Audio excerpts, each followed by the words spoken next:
नमस्कार दोस्तों, स्वागत है आपका इंदौर आईएएस एकेडमी पे। इंदौर आईएएस एकेडमी की इस वीडियो पे हम लोग चर्चा करने वाले हैं आदित्य L1 मिशन के बारे में, जो कि इसरो का अभी अपकमिंग प्रोजेक्ट है।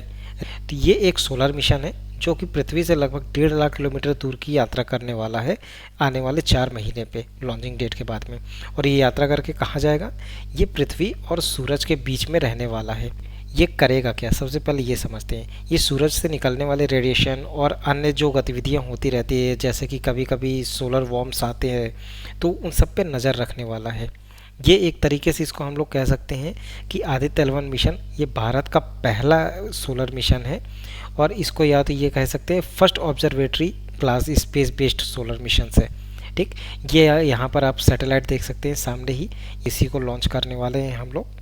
इसमें केवल ऐसा नहीं है कि सूरज के ही एक देखते रहेंगे लॉन्च करके, इसमें पिलोट्स के साथ साथ 7 डिफरेंट टाइप के रडार इसमें लगा रखे हैं, जो कि उसके रिसर्च में बहुत ज़्यादा मददगार साबित होगा। अब हम समझते हैं कि आदित्य L1 मिशन है क्या। देखिए, सूर्य के बारे में रिसर्च करने का थॉट सबसे पहले 2008 में आया था। और 2008 के टाइम में एक एडवाइजरी कमेटी थी, advisory committee for space research, इसी ने एक ड्राफ्ट दिया था। और ड्राफ्ट दे करके गवर्नमेंट ऑफ इंडिया को बोला था कि हम लोग सूरज की ओर भी इसमें जांच करना चाहेंगे। लेकिन 2008 से 2016-17 हो गए थे, उसके बाद जा कर के गवर्नमेंट ऑफ इंडिया ने इसके लिए अप्रूवल दिया था। और कितना अप्रूवल था? इनिशियल अप्रूवल था इसका 3 करोड़ का, जिस पे इसरो ने बाद में और भी रिसर्च की और उन्होंने बताया कि हम लोग इसमें केवल एक कोरोना का एक केवल जांच नहीं करेंगे, हम इसमें बहुत सारी आगे भी जांच कर सकते हैं और इसमें बहुत सारे हम लोगों के फ़ायदे भी होने वाले हैं। उन्होंने गवर्नमेंट ऑफ इंडिया को काफ़ी ट्रस्ट दिलाया और फिर में जा कर के भारत सरकार जुलाई 2019 को प्रोजेक्ट का बजट भी बढ़ाया 378 करोड़। और इसका जो पहले नाम था आदित्य, फिर इसका नाम बदल करके आदित्य L1 रख दिया गया था। ठीक, अभी समझते हैं हम लोग करेंगे क्या। देखिए, सूरज के पास जो है एक ये पूरा एक सर्कल है। यहाँ पर जो सबसे ऊपरी सतह है, सबसे ऊपरी सतह वाले एरिया को कहते हैं प्रोमिनेंस, और जो सबसे अंदरूनी सतह है उसको कहते हैं कोर।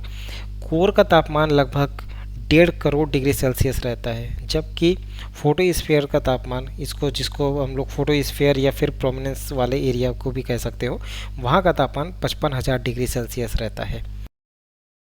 तो इसको मैन्युफैक्चर कर रहा है इसरो। इसके अलावा इसमें और भी संस्थाएं शामिल हैं, UICAA और IIA। इसका मेन कॉन्ट्रैक्ट इसरो रखा हुआ है। क्या हम अकेले हैं जो सिर्फ ये लॉन्च करने वाले हैं, या फिर कोई और भी है हमारे साथ? तो इसके लिए सबसे पहले मैं आपको लेकर के जाता हूँ सोलर सिस्टम तक। तो देखिए, ये हमारा सौरमंडल यानी कि सोलर सिस्टम।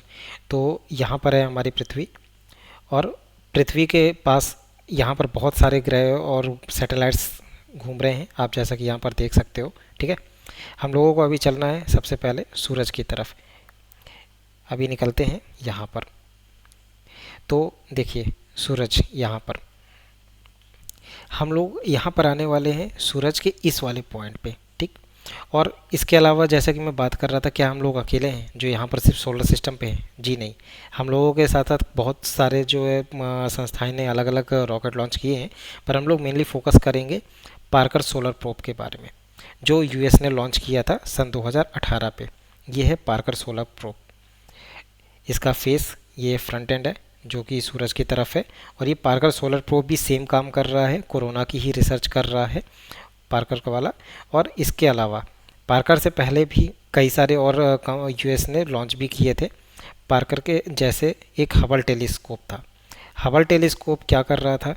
ये भी सोलर का दूर से केवल जांच कर रहा था कि सूरज में क्या क्या एक्टिविटीज़ होती है, लेकिन इसका बहुत ज़्यादा रिसर्च पे नहीं था। ये आज भी एक्टिव है, 1990 से लॉन्च हुआ था, पर पार्कर सोलर प्रोब 2018 में लॉन्च होकर के अभी बहुत सारे रिसर्च आगे भी कर रहा है।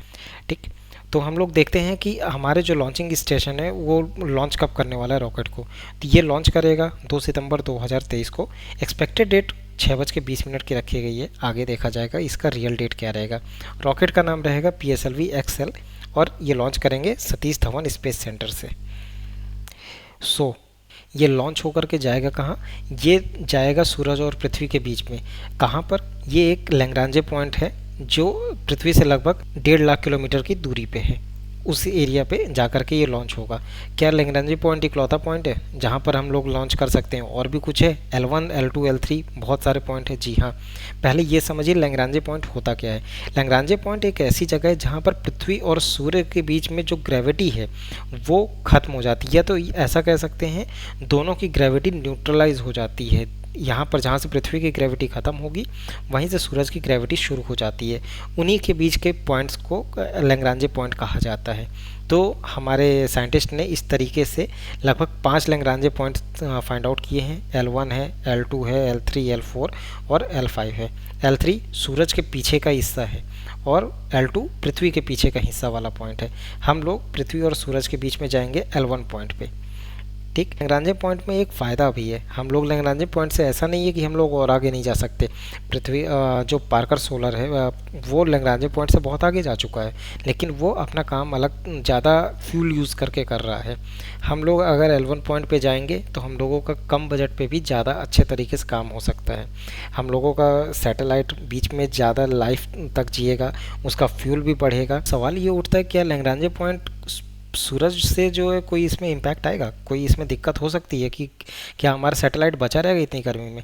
जी हाँ, बचा रहेगा, क्योंकि वैसे तो गर्मी तो बहुत रहेगी पर फिर भी हमारे सैटेलाइट को इस तरीके से बनाया गया है कि वो सूरज की गर्मी को झेल जाए। अगर डिस्टेंस की बात किया जाए तो पृथ्वी से सूरज के बीच की जो डिस्टेंस है टोटल वो 1.5 करोड़ किलोमीटर की दूरी पे है और हम कहाँ कितना जा रहे हैं? 15 लाख किलोमीटर, जो कि सिर्फ और सिर्फ 1% होता है। और अगर ये लैग्रेंज पॉइंट और हम लोगों को चंद्रयान 3 पे कंपेयर करना होगा तो चंद्रयान 3 से लगभग 4 गुना दूरी पे हम लोग इस बार ज़्यादा जा रहे हैं।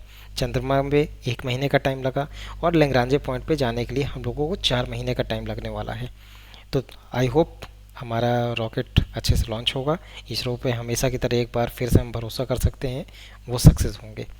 और इतना ही नहीं, हम लोग इसके बाद में कुछ भी और उसका जो भी फाइंड आउट्स आएंगे हम लोग उसके वीडियो भी बनाएंगे। और लैग्रेंज पॉइंट पे जाते हुए आप ये भी देख सकेंगे कि ये लैग्रेंज पॉइंट पे अपने ही पॉइंट दूरी पे ये घूमता रहेगा।